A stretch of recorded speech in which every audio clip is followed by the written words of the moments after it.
Bismillahirrahmanirrahim. Assalamualaikum warahmatullahi wabarakatuh. Jumpa lagi di video saya IPK 3 Koma. Kali ini saya akan membahas tentang sequence diagram. Di video saya sebelumnya sudah membahas tentang apa itu activity diagram. Apa itu sequence diagram? Sequence diagram adalah menggambarkan interaksi antar objek di dalam dan di sekitar sistem, baik itu berhubungan dengan pengguna, display, dan lain sebagainya. Di dalam sequence berisi tentang message yang menggambarkan atau digambarkan terhadap urutan waktu. Di dalam sequence diagram terdiri dari dimensi vertikal yang menunjukkan waktu dan dimensi horizontal yang menunjukkan objek-objek yang terkait di dalam sistem. Nah, tujuan dari sequence diagram adalah memperlihatkan interaksi antar objek dalam perintah yang berurut. Nah, tujuan utamanya adalah untuk menggambarkan urutan kejadian yang dapat menghasilkan output yang diinginkan. Jadi kata kunci dari sequence diagram ini adalah satu kegiatan yang menunjukkan atau menggambarkan berdasarkan urutan waktu. Nah, mirip dengan activity diagram, sequence menggambarkan alur kejadian dari sebuah aktivitas. Lebih detail dalam penggambaran aliran data, termasuk data atau behavior yang akan dikirim dan yang akan diterima. Namun, kurang mampu menjelaskan detail dari seluruh algoritma. Nah, itu baik berupa loop atau trace. Sequence terdiri dari dua dimensi, yaitu sumbu X yang mewakili objek dan sumbu Y yang mewakili objek. Di dalam sumbu Y ini akan menggambarkan sebuah kegiatan yang didasarkan pada urutan waktu. Atau di sini disebutkan urutan waktu hidup satu objek dapat dilihat dari atas ke bawah sesuai dengan sumbu vertikalnya. Nanti kita akan lihat contohnya. Komponen dalam sequence diagram ada aktor, kemudian interface atau boundary. Ini berupa form, kalau aktor itu yang menjalankan. Kemudian ada proses pembacaan atau kita sebut sebagai kontrol, jadi yang menghubungkan antara boundary dan tabel, nama tabel atau entity. Kita bahas yang pertama dulu, aktor. Jadi menggambarkan seseorang atau sesuatu yang berinteraksi dengan sistem. Kemudian ada boundary, di mana boundary ini menggambarkan interaksi antara satu atau lebih aktor dengan sistem. Memodelkan bagian dari sistem yang bergantung pada pihak lain di sekitarnya dan merupakan pembatas sistem dengan dunia luar. Boundary ini digambarkan sebagai form. Komponen yang selanjutnya adalah kontrol. Menggambarkan perilaku atau mengatur, perilaku yang mengatur, kemudian mengkoordinasikan perilaku sistem dan dinamika dari satu sistem. Jadi menangani tugas utama dan mengkontrol alur kerja dari satu sistem. Seperti saya sebutkan tadi, kontrol itu sebagai penghubung. Kemudian ada entity yang menggambarkan informasi yang harus disimpan oleh sistem. Nah, jadi dalam bentuk tabel, penggambarannya seperti ini. Kemudian ada object message, itu menggambarkan tentang pesan atau hubungan antar objek, di mana antar satu pesan dengan pesan yang lain itu akan turun ke bawah berdasarkan urutan waktu.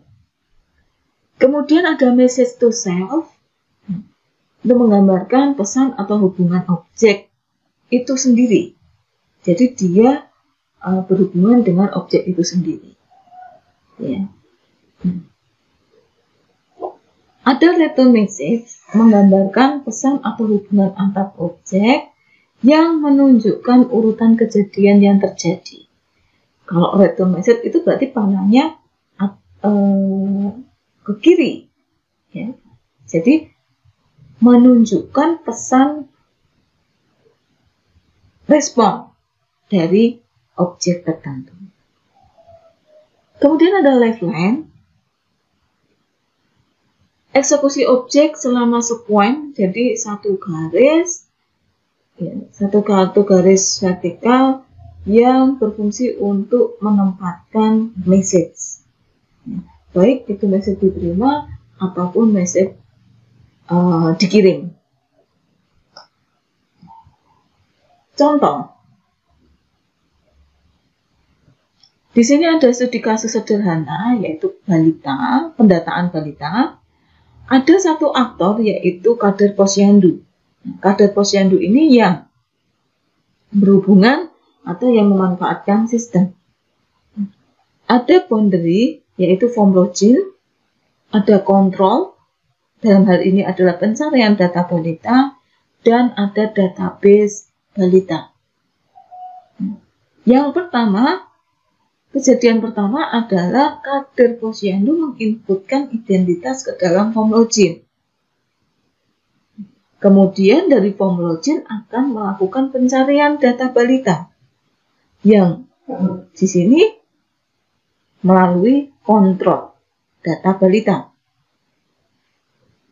Get data balita akan dicari di database balita. Kemudian jika ketemu, ya, maka akan return data balita. Akan dikembalikan ke kontrol untuk ditampilkan di dalam form login. Tampil pesan. Ya. Nah, contoh selanjutnya, di sini ada aktor mahasiswa, ada login, kemudian ada security manager dan database. Mahasiswa melakukan login, kemudian dia memvalidasi, divalidasi oleh security manager, kemudian dicek apakah ada data mahasiswa tersebut. Kemudian dari database akan memberikan satu informasi atau check-in result, bahwa data tersebut ada atau tidak. Kemudian direset ke dalam login form login, kemudian direset ke aktor mahasiswa. Contoh lain, misalkan di sini akan menghapus KRS. Ada form KRS, ada kontrol delete jadwal, dan ada database. Mahasiswa melihat form KRS, kemudian di-delete, maka akan direspon oleh database. Sampai data tersebut sudah terhapus. Nah, di sini ada return, ya, berarti aksi pengembalian informasi dari database.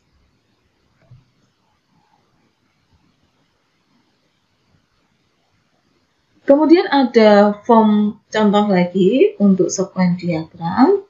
Ini adalah untuk SPP. Ya. Mulai dari entry memasukkan SPP, kemudian mengentry SPP, dicari datanya sudah ada atau belum, sampai proses itu selesai.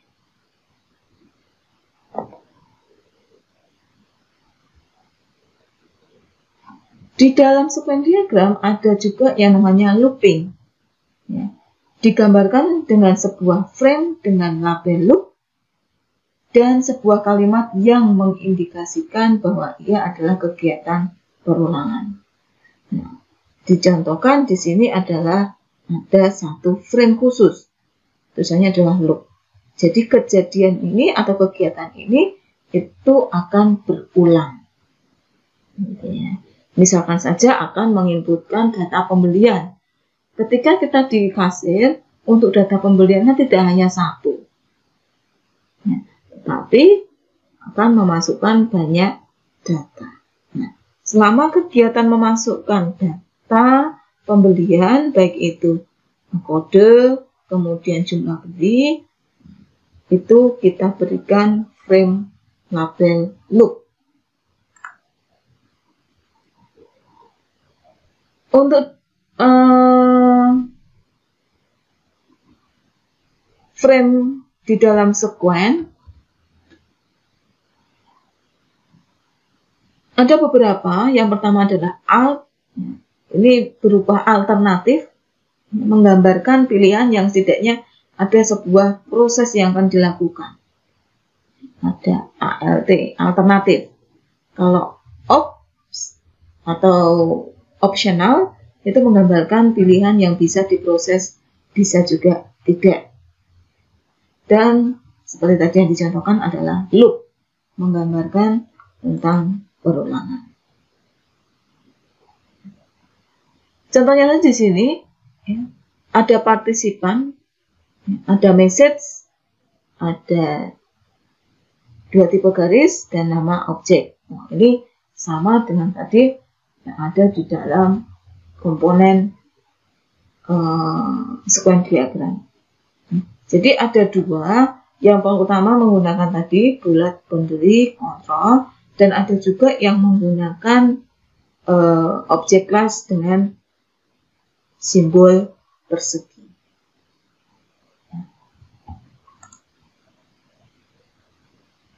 Ini adalah contoh sequence diagram untuk pembelian. Mulai dari mengentry SPP, surat permohonan pembelian, kemudian akan mengkontrol entry SPP, akan dicari kode SPP-nya, kode suppliernya. Jika ketemu maka akan ditampilkan ke dalam form SPP.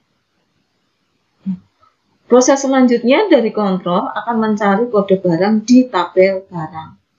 Jika ditemukan, maka dia akan tampil di dalam form SPP. Perlu diketahui sebelum dia tampil ke dalam form SPP, harus melalui kontrol SPP.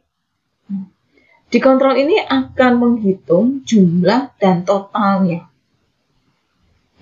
Akan muncul secara otomatis, kemudian bagian pembelian akan menyimpan SPP tersebut. Kemudian disimpan ke dalam database SPP melalui kontrol, kemudian save pesan. Gitu ya.